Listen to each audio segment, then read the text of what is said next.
incluso. Lo hablábamos la semana pasada, le consultaba a Miguel acerca de la cuestión paraestatal, o esta semana, no, fue el día lunes, le consultaba el día lunes la cuestión paraestatal de Javier Milei en torno al tema redes sociales principalmente. Miguel, muy buen día. Buen día, Julián, ¿cómo te va? Todo muy bien. Qué semana que se cierra, ¿no? Sí, una derrota política para el gobierno, te diría, no sé si sin atenuantes, pero muy importante desde el punto de vista de la contundencia de cómo se fueron desarrollando los acontecimientos en el día de ayer. Ayer todo el mundo daba por sentado que efectivamente la sesión podía llevarse adelante. Eh, pero en algún momento se temió que cómo se llevaría adelante porque los gobernadores pretendían, en un acuerdo no escrito y no publicitado con el gobierno nacional, efectivamente tratar la ley que asegura el reparto de fondos en primera instancia y dejar para después el tratamiento de la cuestión jubilatoria, la cuestión de insistir sobre el veto respecto de la crisis en Bahía Blanca, la cuestión sobre discapacidad.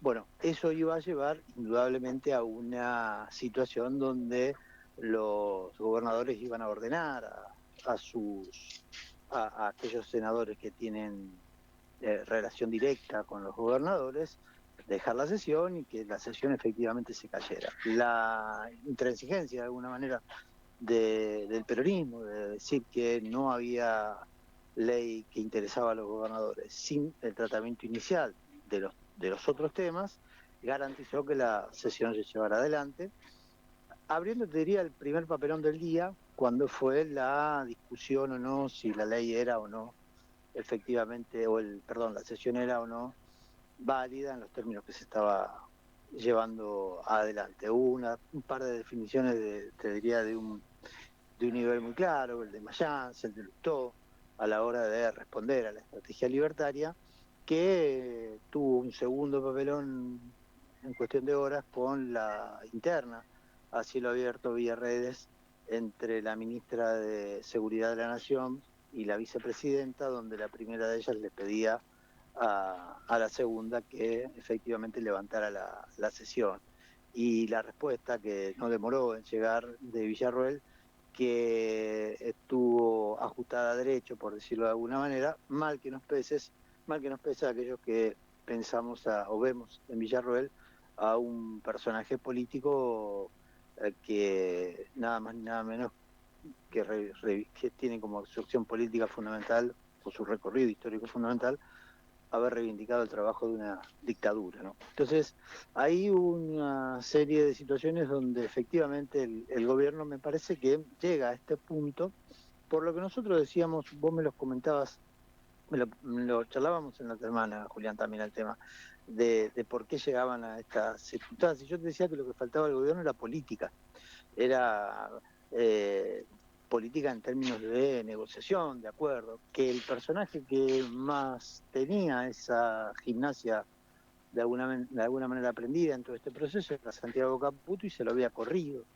de ese escenario de supuesta negociación. Un jefe de gabinete que no podemos decir que esté pintado, pero que no tiene la relevancia de otras administraciones. No existe el Ministerio del Interior como tal, como estructura, que es el organismo históricamente natural de la relación con los gobernadores. Y las personas que podrían estar legitimadas por parte de efectivamente el gobierno o del oficialismo para sentarse a negociar con los gobernadores fueron de alguna manera desacreditadas, se dinamitó la relación, muy en el estilo de los Milei, y las consecuencias están allí a la vuelta de de la esquina. Fíjate que nosotros ayer de alguna manera planteábamos que, o hemos venido planteando, que la disputa con los gobernadores tiene mucho de efectivo, de plata, de condicionante, y que Ujú. con una apertura, con un diálogo, con un sentarse a negociar, los gobernadores iban a ceder. Y ese comentario que yo decía al comienzo, de gobernadores pidiendo que primero se tratara lo que a ellos les interesaban, para que luego se terminara de alguna manera desdibujando el desarrollo de la sesión, tenía que ver con eso, con darle con mostrar una instancia en definitiva de negociación al gobierno, de darle una señal. Insisto con el hecho de la contundencia, el planteo de parte del peronismo, de decir, bueno, hasta acá llegamos, se funciona de esta manera, porque efectivamente las condiciones estaban planteadas como para que el peronismo pudiera mostrarse fortalecido en un contexto, insisto, de un gobierno que ha dejado de lado el diálogo político desde una situación de debilidad, porque hace una mala lectura política de su realidad, y a partir de allí imagina que enfrenta el mismo escenario en un 10 de julio de 2025 que el del 10 de diciembre de 2023. Y las cosas han cambiado, y a mí me da la sensación que el gobierno no ha tomado nota de esos cambios en un contexto económico además donde algunas señales no son precisamente las mejores. Miguel, y un Javier Milei que no retrocede, respondió con más agresividad anoche directamente, unas horas después allí en la Bolsa de Comercio de Buenos Aires, confirmando que va a vetar, en todo caso, si se anula el veto, va a ir a la cuestión judicial, no toma nota del momento, del contexto, ¿no?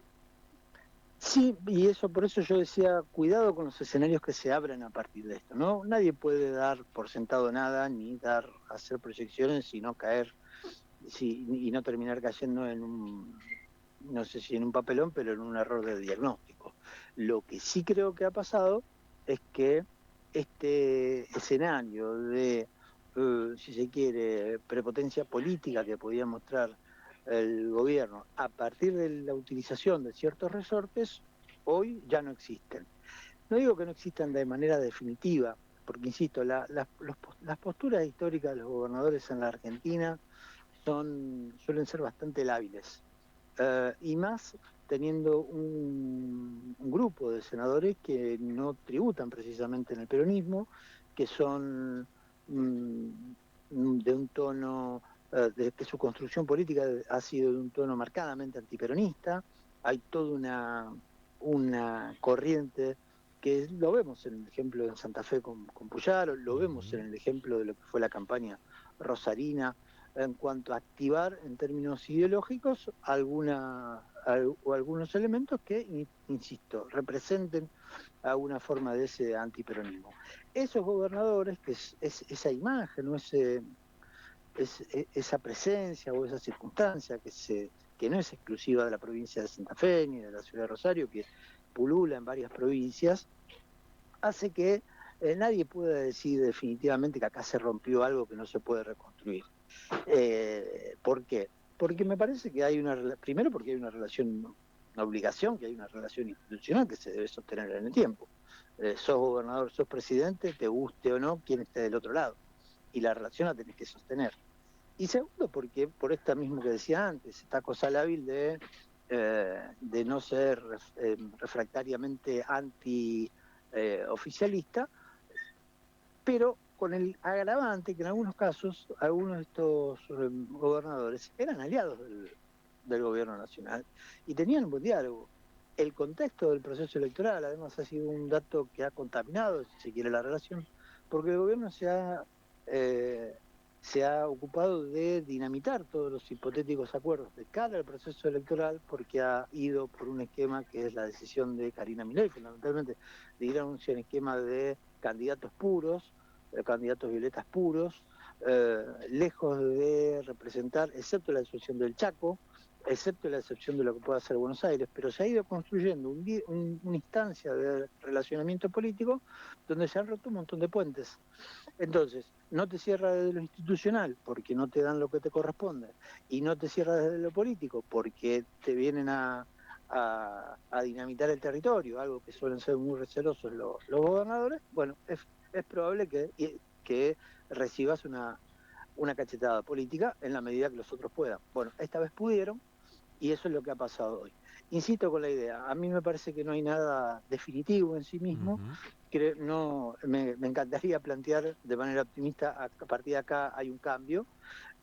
Yo creo que si a Javier Milei le hacen entender de determinados ámbitos cercanos que efectivamente tienen que sentarse, que a veces hay que saber eh, frenar la carrera para tomar más impulso, puede recomponer de alguna manera un grado de relacionamiento. Da la sensación que no, da la sensación de que esa perversidad política que porta en cuanto a lo que tiene que ver con afectarle la vida a los más débiles, lo puede, y que no va a cegar en eso, con un riesgo grande que yo ayer podía parecer excesivo, pero insisto con la idea, cuidado con entrar en un proceso donde el presidente de la Nación, a fuerza de la potencia que pueda tener el Congreso de la Nación, dándole vuelta vetos, entre en un espacio de ir hacia un sistema ilegal donde no cumpla con las leyes. Ujú. Cuidado con eso. Sí, sí. Cuidado con eso porque no es un tema menor, porque vos, si él va hacia un proceso de judicialización, como dice, no, en términos constitucionales no existe la posibilidad de la judicialización de las leyes que llegan con el consenso que marca la propia Constitución. Es simple, el veto constitucional es un derecho que tiene el presidente, se aplica. Sí, pero la Constitución también prevé un mecanismo para dar vuelta a ese veto, para que no sea la voluntad de uno solo, sino que es un juego con un equilibrio de poderes lo que marca la Constitución Nacional.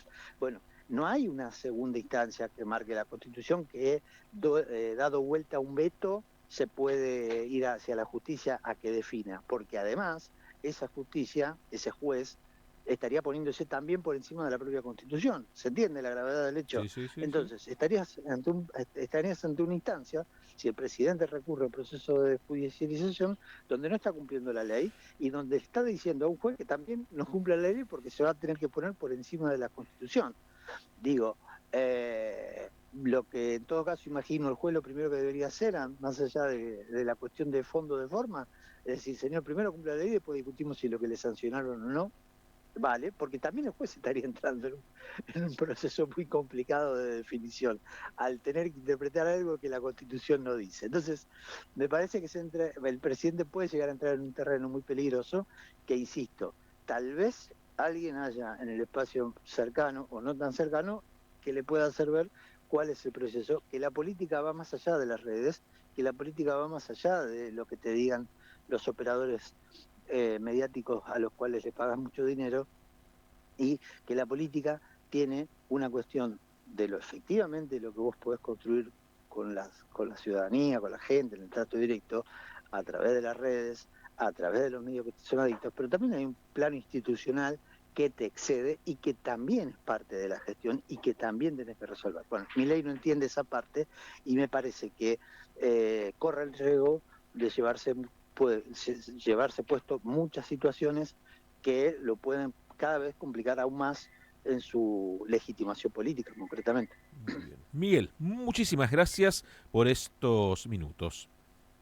Julián, te mando un abrazo. Hasta mañana. Será Hasta el lunes. Buen fin de semana para todos. muy, pero muy buen fin de semana. Pasaba el análisis político de Fundamentar de la mano del licenciado Miguel Hernán Gómez. Es la hora 8 con 57 minutos.